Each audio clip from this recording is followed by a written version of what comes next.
let's go over to the US now, where the former President Donald Trump was asked in front of a National Association of Black Journalists whether Kamala Harris was a diversity hire. Here's what he said. She was always of Indian heritage, and she was only promoting Indian heritage. I didn't know she was black until a number of years ago when she happened to turn black, and now she wants to be known as black. So I don't know, is she Indian or is she black? Well, let's bring you now the elections correspondent at the Federalist, Brianna Lyman. Thank you very much for your time. He's technically wrong there, isn't he, Donald Trump?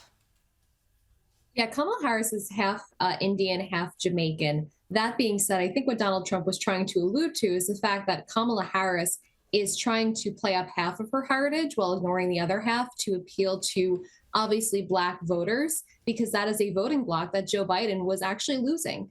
You saw a lot of Black voters who had really low enthusiasm rates with Joe Biden, and Biden and the Democrats were headed for a 2016 repeat in which Black voters in particular were so disillusioned with Hillary Clinton that they chose the couch as a third option, right? It wasn't Hillary, Trump, it was the couch. And Democrats risked that. So now they have to try to win back those voters. And I think that might have been what Donald Trump was trying to convey. Whether or not he did that the best way, that's up for, everybody's own interpretation. Yeah.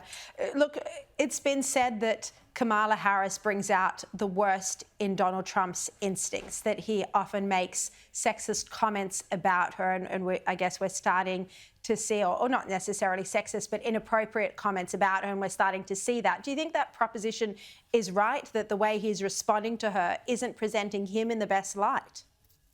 Well, I would disagree a little bit. I would say that I have not heard Donald Trump say anything that was, sexist, misogynist. And the problem is that in America, there's not a ton of conservative outlets, both on media, both on TV and print. And so they're kind of crafting the narrative. They have been known to lie. They're still lying. They're lying actually as we speak right now. I've read a dozen articles in the past 24 hours that really distorts what actually happened yesterday at the conference. When it comes to Kamala Harris, though, I think she does one thing. She agitates Donald Trump, and not for him to say anything that's sexist, misogynist, racist, but she gets him to speak. And if you notice a difference between the debate back in June to when Joe Biden dropped out, Donald Trump was quiet. This is a man who was tempered. And we know Donald Trump, he's never this way. And it was working for him. People were actually saying, where's Donald Trump? Like, why isn't he giving us news to focus on? We have to actually focus on the Democrats. Kamala is different. Donald Trump is now kind of forced to go out on the defense because Kamala is more active on the campaign trail. Kamala is taking hits at Donald Trump that Biden wasn't literally able to do because he was cognitively impaired.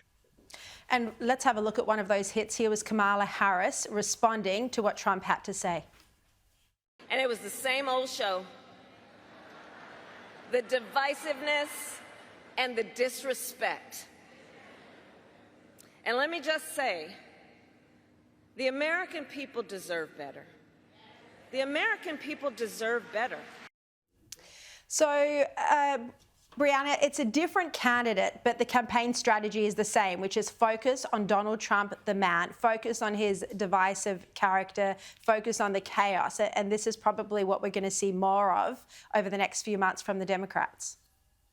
Yeah, and again, I think it's important that when we frame this, Donald Trump is actually not a divisive figure. If you ask the American mainstream media, he's divisive. But if you talk to the average American, I have Democrat friends, unfortunately sometimes, who will literally say, yeah, like actually the economy was better under Donald Trump. Hey, things were safer under Donald Trump. I have friends who voted for Biden in 2020 that have changed their registration. So Donald Trump isn't actually the divisive monster that Democrats and the media have portrayed him as, but that is their playbook. And the problem with that playbook is Joe Biden won in 2020 because his message was, I'm not Donald Trump, vote for me. And that worked because people were, they were consuming mainstream media every day. They felt like there was some really big problem. But when you have 4 years of a Trump record versus 4 years of a Biden-Harris record, and she owns every bit of that record just as much as Biden, people start to think, well, what made my pockets feel better? Who allowed me to put more food on the table? Who allowed me to pay my bills with ease? And that's the problem that Kamala Harris will have to overcome with independent voters.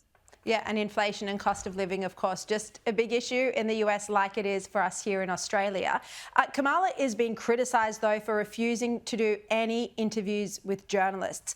In the past, we've seen that journalists are able to easily pick her answers apart. She doesn't go well in those circumstances, but she can't avoid them forever, can she?